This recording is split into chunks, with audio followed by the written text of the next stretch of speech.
Hello and welcome to our lesson on section 16a, tangents and normals. This is going to be part one of several times that we revisit section 16a in the next couple weeks.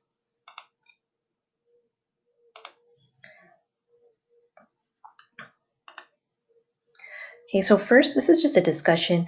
In the previous lessons, we should have learned some of these differentiation rules, in particular, the power rule, which says that we can drop this exponent as a factor, keep the base, and reduce the exponent by 1.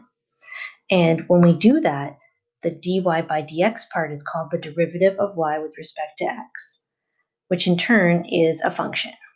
Okay, so we call it the gradient function in IB.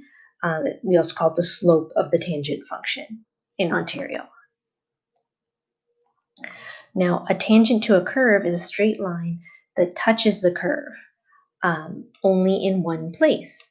So we know that if we care about the value of the tangent at x equals -2, we're going to draw a point there and we're going to try and draw a straight line that hits the curve only at one point.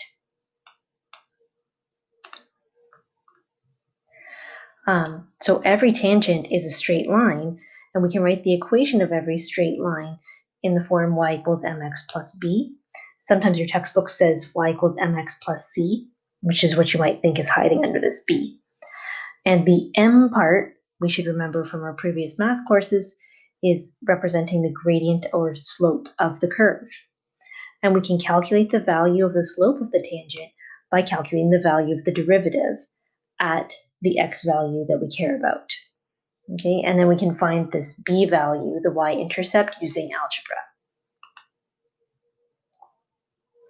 So for example, if I want to find the value of the equation of the tangent to the curve y equals x squared when x equals 1, I could draw a picture, I could plot my point, and I could draw the tangent line, or I can use what I've learned about derivatives to help me out. So I know that the curve is y equals x squared, therefore the derivative is 2x, and that 2x represents an equation for calculating the value of the slope of the tangent at any value of x.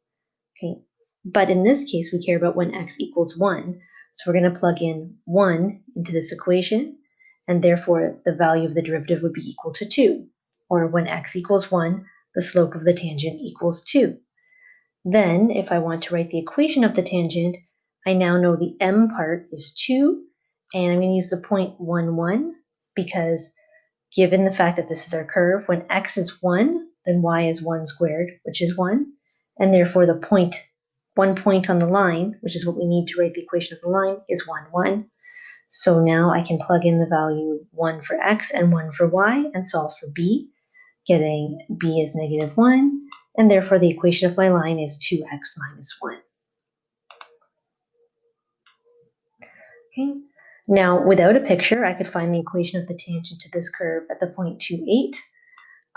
So I would start by taking the derivative, which would give me 2x plus 3. That'd be the equation for the slope of the tangent at any point, but I know that I care about the point where x equals 2, so I'm going to plug in 2 into my derivative, and I'm going to find out that the derivative is equal to 7.